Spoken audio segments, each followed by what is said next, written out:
Shalom, Shalom. And the start was always by giving all praise to Yahweh Hashem Shai, double honors to Apostle GMS, and honors he buzz done work and truth, war, sincerity. Now, as you can see here, I've searched for leprosy, you know, and I can assure you that this isn't leprosy according to the Bible. So, in this edition of the FAQ, I'm going to be answering the question, what is leprosy? Because this isn't it.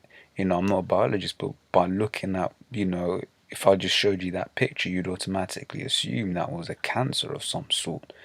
But then in other places it looks like a flesh-eating disease. Maybe whether that was amputations, I'm not too sure. Whereas in other places, it looks like what am I looking for? Like a severe form of arthritis. But this is the most correct. This is from YouTube, so this is probably one of the brothers. You know, I don't know if he's right. History Channels is one of the GMS brothers, but that's the closest answer to what leprosy actually is, right? So we close out and we get into scriptures. We open Numbers 12 and 10. It says, "And the cloud departed from off the tabernacle, and behold, Miriam became leprous, white as snow. And Aaron looked upon Miriam, and behold, she was leprous." Right, so I'm basically showing you that having white skin is leprosy. Now you have clean lepers and you have unclean lepers. The picture you just saw there was wherever it went here. This is an unclean leper. Because the skin is not all turned white, as we're going to get into when we look at the law.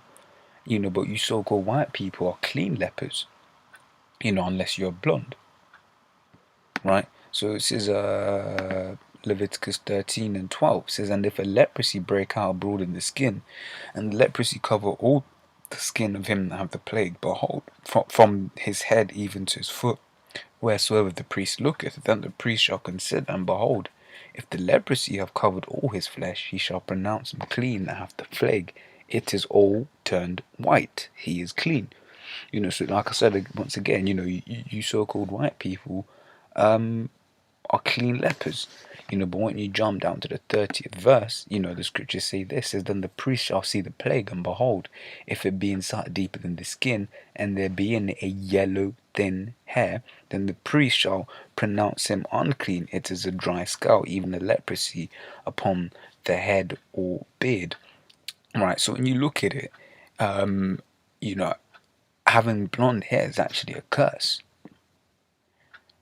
Because it means that you're an unclean leper. And here it is, our women are dyeing their hair blonde, and putting all kind of crazy chemicals to dye their hair blonde, as such, to emulate something that isn't even clean.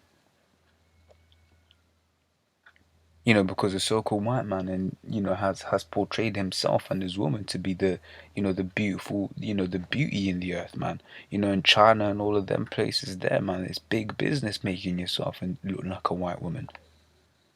But slowly but surely you're seeing that now. The tables are turning back to the way it should be. All of a sudden, having a big bum, that's desirable now. Because people have realized that this so-called white woman's flat ass is nothing to be desired. But ultimately all it is at the end of the day is that the so-called white man is a natural born homosexual, which is, he likes men, so that flat ass reminds him of a man. That flat ass and flat titties remind him of a man. Big lips, for instance. Now you have Kylie Jenner, that's a big thing. Ooh, Kylie Jenner, look, she's got big lips. What? Yeah, 50 years ago, what was you having? 50, 60 years ago, the advertising, oh, look at these nigger lips and shit. Now when you look at blonde, you read this, but always has some sort of yellowish color. As you see from this little dog here, right? Because that's what their hair is. Their hair is shit hair, man. But once again, more proof that this is talking about so-called white people. It says a yellow thin hair. And what do you always see in these adverts? Pantene Pro V. Always talking about, oh, get fuller looking hair, get thicker hair. Whereas Jake women, they have thick hair, period, right? But you are gonna have so-called Jake that look like, that look like Edomites.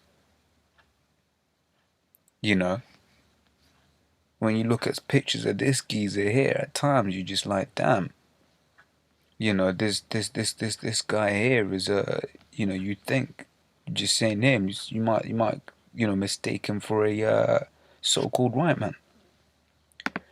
You certainly mistake this kid for a so-called white boy, but that's his son. I mean, I don't know if that's the same kid because I know she's got a son with another baller, I believe. But even just there, look at that. You'd say, what's he doing to that kid? You look at that kid at daycare, you be like, damn, I don't want my kid playing with that Edomite. Because at the end of the day, it's all spiritual, and this is proof furthermore, man, that, you can't just look at a so-called white person, and say that's an Edomite. You have to be spiritual about it because, like I said, this here, if that's his legitimate son, he's a Jake.